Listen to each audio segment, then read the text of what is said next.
Davinci Resolve 19 full version is finally here. And in this video, we're going over 19 new or improved features for Davinci Resolve 19. If you need to learn how to download it, go ahead and check this link above here for Mac or this link above for Windows. Before we go jump on in there, please remember to give a thumbs up and subscribe. Now let's jump on in there and see how to do this. Trim Edit Tool. The Trim Edit Tool is located just above the timeline, right here under the viewer. As you can see, you have this little mouse cursor, which is the selection, and right next to it is the Trim Edit Tool. We're going to click that and select that. That will also allow me to ripple delete. So what we have here is a guy on a skateboard. I'm just going to trim this down a little bit. Just ripple delete real quick, so that way we don't have as much. So let's play it and see what happens. The guy is going to go up, and he's going to jump up with a skateboard.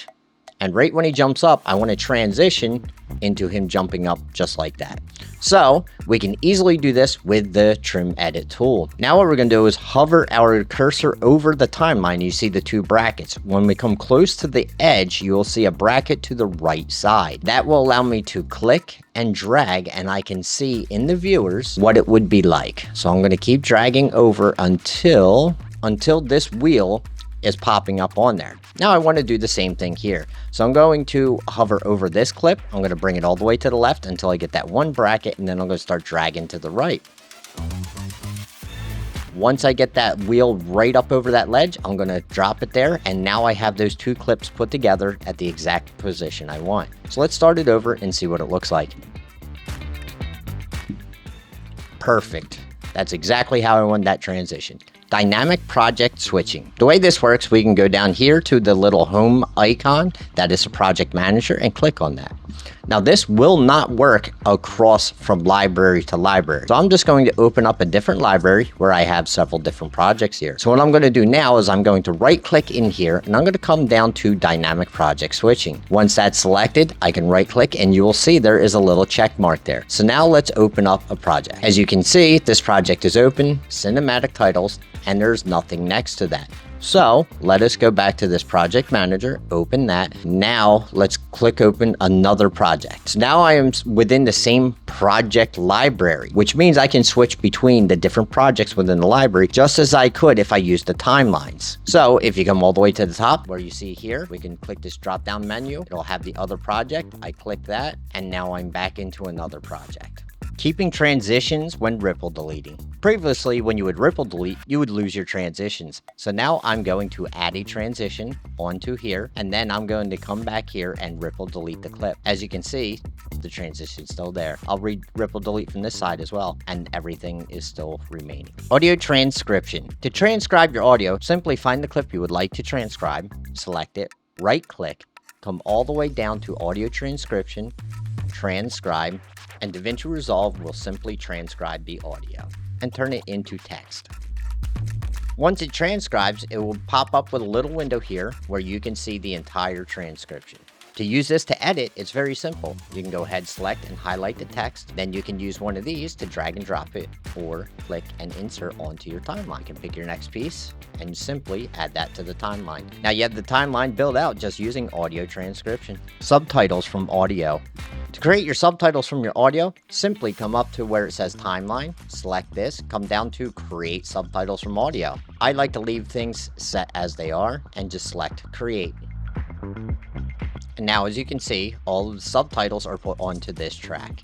Audio ducking. When we add music to our videos, it can really affect the voice. It may be overpowered. And what we want to do is duck the music or our sound effects under our voice to not interfere with it. So, as you can see here, on Audio 7, I have my music. I'm going to just go ahead and click here, and then that will bring up this menu on the top right here at the inspector. We will come over here to where it says Ducker, select that, and as you can see, it says Source Audio 1, which is what it's going to duck under. Then, I want to change my duck level. I have already set my mixer down to where I like to have my level for my music, but I still need to duck it. So I'm going to select this, I'm going to do mine at 8.1. And just like that, now the audio should match underneath of my voice. We're going to install the fonts. Okay, so as you can see, cut scene detection. I'm just going to drop some footage onto here. I will first select the clip, make sure it's red. I'll come up to timeline and come down to detect scene cuts. Select this and it will automatically go and check everything and select where they all are and cut them.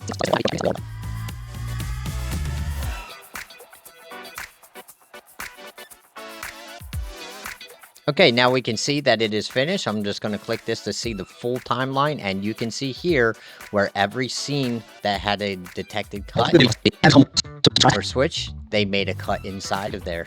Let's zoom in and take a look at it. So as you can see, it's not perfect. It has made some, but it's done a pretty good job. Stack the timelines. If you come up above your timeline and over to the left, right here you see this little icon. You can select that and then you can click Display Stack Timelines. From there, you can add as many timelines as you need to go through them. So let's add some timelines here. As you see, I hit the plus icon. This comes up. I hit the drop down. Now I can pick any of my other ones. So let me go ahead and fill them out. So now you can see I have a whole bunch of different timelines. I can easily just click on to any one of them that I would like to work with. Smart Reframe. So now let's try the Smart Reframe. I'm going to bring in this widescreen footage that is 1080p. And as you can see, as we scrub through here, there's a person out of frame and they're going to go through there. But what I want is for them to stay in the middle. So what I'm going to do is select the clip, come up into our inspector, and I'm going to come down to where it says Smart Reframe. I'm going to go ahead and try it on auto and see how that works. I'm just going to click Reframe. And now we can see our subject is in the center, and let's play it through to see how it works.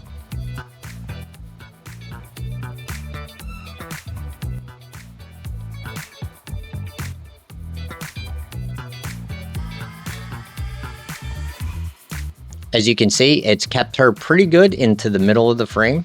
A little jumpy there, but very good. Next, let's do some super scale. So I'm going to bring this in here. As you can see here, I have this clip, which is 1080p. I want to make this a little bit more clear. So what I'm going to do is select the clip, make sure it's red. I'm going to come over to our inspector and we're going to come down to where it says super scale. Go ahead and click that. And now we can see we have 2 times enhanced, 3 times, and 4 times. I'm just going to leave it at 2 times enhanced, and that will bring it up to double the quality. Voice isolation. So in this clip, I was very close to the fan, and you can clearly hear it in the background. As you can hear, there is a fan in the background. So to isolate the voice, I'm going to select the clip, make sure it's red. I will come up to the inspector, come down to voice isolation, select that. Now I'm going to drag my amount down to around 43 and see how that sounds. As you can hear, there is a fan in the background. And just like that, Davinci Resolve has removed the fan noise. Facial recognition. To get started with that,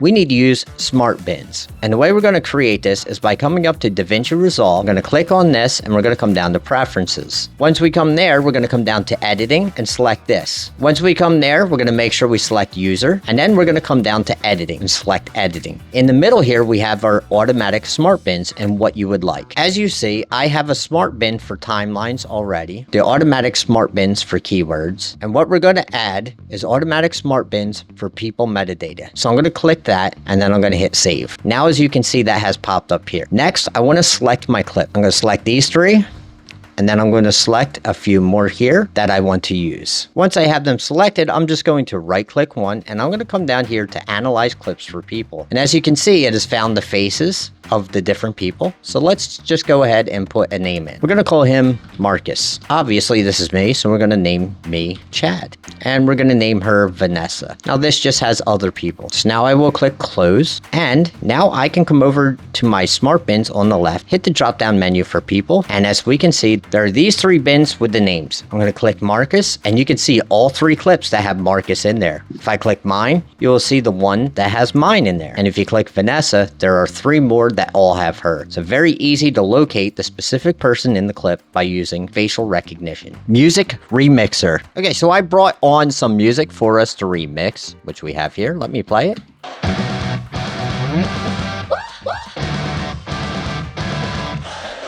Okay, so you can hear in there we have a voice and different things like that. Just like we had done earlier with the ducking, I'm going to click here, and that's going to bring up this menu, and I'm going to come up here to Music Remixer. Let's select that, and now you can see we have a whole bunch of different things that we can edit with. So let me bring this back to where we were, and let's just select Mute Voice. Let's play it back and see how that sounds.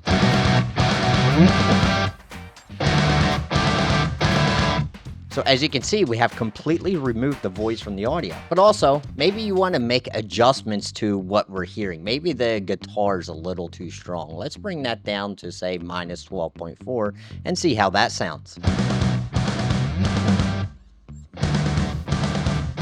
So now that's not quite as powerful, and maybe that's something we would look for. Maybe we want to increase the bass. And how about we increase the drums along with it? Let's see how that sounds.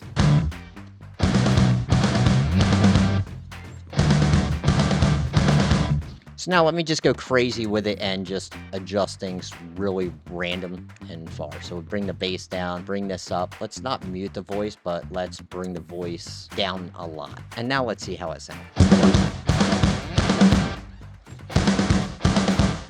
So as you can see, it can make major changes, so be careful what you do with them. Let's reset everything just by clicking on these here.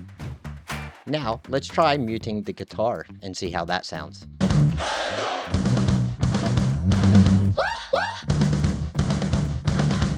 So you have a lot of options using the Music Remixer. Dynamic Zoom. The dynamic zoom has had some enhancements for Davinci Resolve 19, making it even better. So what I'm going to do is I'm just going to cut this clip right here. Now I'm going to add the dynamic zoom to this by coming up to our inspector window and coming down to dynamic zoom and just selecting that. Now let's play it and see how it looks. Imagine hitting your very first major milestone. As you can see, the dynamic zoom draws it out. So what we're going to do is I'm just going to swap that and see how it looks from there. Imagine hitting your very first. So now it just automatically swaps it and brings it to go in. We can also change our dynamic zoom ease by coming under this menu where it says linear, have ease in, ease out, or ease in and out. So now let's try that. Imagine hitting your very first major milestone on YouTube in only 1 month. So that is nice and smooth and very easy to create a simple transition. Relinking Media. Davinci Resolve 19 has made this so easy to relink your media. As you can see, we have so many offline, but it's very simple. All you need to do is go to the top right, and you'll see this little link here that is red. Go ahead, select that, come over here where this pops up, and you will see the folder that it was looking for. It can look for that file or wherever you may have moved it. So just go ahead and select locate, and if you know where the file is, it makes it easier. I know it's in this SSD. I can select that and hit open. It'll take about 20 seconds to search everything. However, I know it's within this folder, so I'm just going to select that and hit open. It's finding the matching media.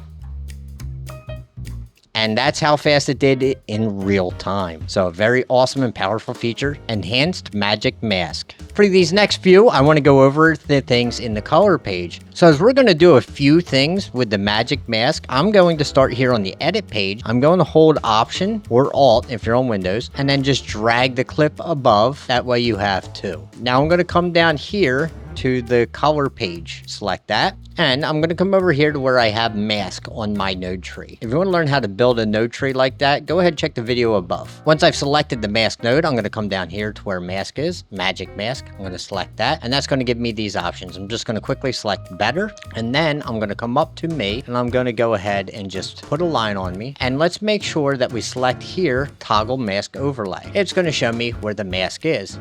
In some places, it might not show up. So I'm just going to go ahead and select it down like this. Now, I don't need a perfect mask, so I'm just going to stick with that where it's at. Now I'm going to come down here to track forward and backwards and select this. Now that that is done tracking, I'm just going to grab this little blue square and stick it right into the blue triangle, the color space transform out. Then I'm going to come down here, right click, and I'm going to create an add an alpha output, in which I'm going to take that blue square from the color space transform and put it to there. Now I have this out, which will allow me to go back to the edit page. And if I choose, I can grab this, drag it up, and then I can put, say, text. Grab a text plus node. I'm going to put it right here between there. I'm going to select this. I'm going to type like and subscribe.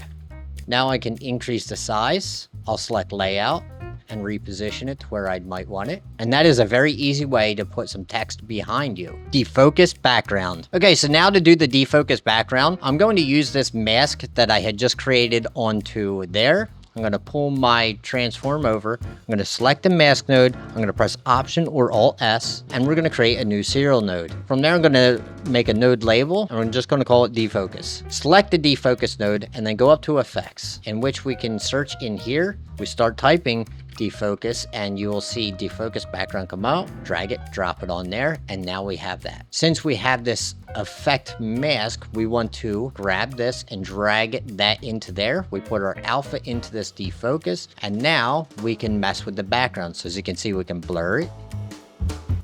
We can change the saturation. We can even change the color if we wanted to. Also, there are more advanced options. So if we want to change the blur, which I really like this feature, we can change it to a Gaussian or just leave it at lens. But also, we have the anamorphism, which I really like this feature. We can also adjust the highlights. And then there's a global blend, which you can bring it down or up to your liking once you have your settings there. And if you want to check the mask, you can come up to the very top and select Adjust Mask, where you can select Mask Preview, or you can Mask Invert. If you think the edges are a little hard on there, what you can do is select that Mask Preview and then add a little bit of blur to it. And as you can see, it'll take a little harshness away. And then there's also the contrast if you need to adjust with that. Color Slice. For the color slice, I'm going to select my Look node. And then I'm going to come down here to this menu, and the second one over that looks like a raindrop is our color slice. We'll just click on that. And now this comes up from here. And then we can start making our adjustments. If I drag this red up, you're going to see it brings it down some. It makes it a little darker. So let's go on to the right side here and pull it up. You can see I'm adding some contrast, but I'm only going to add a little bit. Then if we want to work with skin tones, we can make some minor adjustments here. And also grabbing from the center and bringing it to the left or to the right. We can really enhance our videos with the adjustments in here by just moving things a little bit. Film Look Creator. So the Film Look Creator is more like a LUT. I'm not actually going to adjust it within the inside. I'm going to adjust it on the outside. So I'm going to go where my color space transform out is. Select that. I'm going to press Option S to create a new serial node. Let's label this one Film Look. Now we're going to click on Effects, and let's start looking for the Film Look Creator. Start typing Film, and as you can see, it's down here. We'll just drag it and drop it on there. And as you can see, we already had a major impact because things are already set there. Let's close some of these up. Okay, so I went through everything and I turned them off, so that way it would be at this setting here, which is the cinematic on the core look. So let's check and see what they look like. Here's Rochester, Akasaka, Elated, and Vintage. Let's go back to Cinematic. There's the Film Look Blend, so if you want to start where you are and then just blend in how much ever you would like. Your color settings, there are a lot of adjustments that you can make. You can really mess with your exposure, your contrast, fade, change your white balance, richness. I like this one. It gives real nice rich feel to it. And then what's really nice is the built-in bleach bypass. There's a split tone. Vignette. I really like the vignette. You can enable that. And then you can just add a vignette to here. You can change your size. So if you want to come in deeper and amount. Another really great feature is heliation that's built in. You can enable that. And you can see the heliation happening around the lights. So let's increase that. We're going to change the radius. And the new feature of saturation. They had recently released that. And you can even change the hue. Delivery page with more formats. One of the most important things we do is deliver our videos out. We need to render them. If you come to the delivery page, they now have some new settings that can really work very well, especially if you're uploading to YouTube. That'll be what this one specifically is about. You can go through and choose your one you like, but I like to do my custom export. What I like to do is I will come to my video. I will use QuickTime because it gives me more options. And I like a codec of H.265, selecting my network optimization. I shoot and edit in 29.97 frames per second. I restrict to 80,000 gigabytes per second because I'm doing a 4K video. The important thing is if you're doing QuickTime, you are able to come to your audio and then using linear PCM, we can come down here to bit depth and change that to 32-bit. So our export will have a 32-bit float for audio, which is uncompressed audio. Next thing we can do is come down here to audio normalization. Select this, normalize audio. Now, I don't like to set this part to normalize to standard. I like to optimize to standard. Then I can choose this and we can come down to YouTube, which has its settings. Then we're gonna go back up to video and we can come down and check these. Your subtitle settings. If you're doing YouTube, you should be export your subtitle as a separate file, come down to SRT without formatting. From there, you can put all your information in, hit add to render queue, and they are some excellent render settings that Davinci Resolve 19 has released for us. So they are some of the awesome features that you can find in Davinci Resolve 19. Please let me know in the comments below which one you like the most. And if you want to learn more about Davinci Resolve, go ahead and check one of these videos out here, and I'll see you in the next one.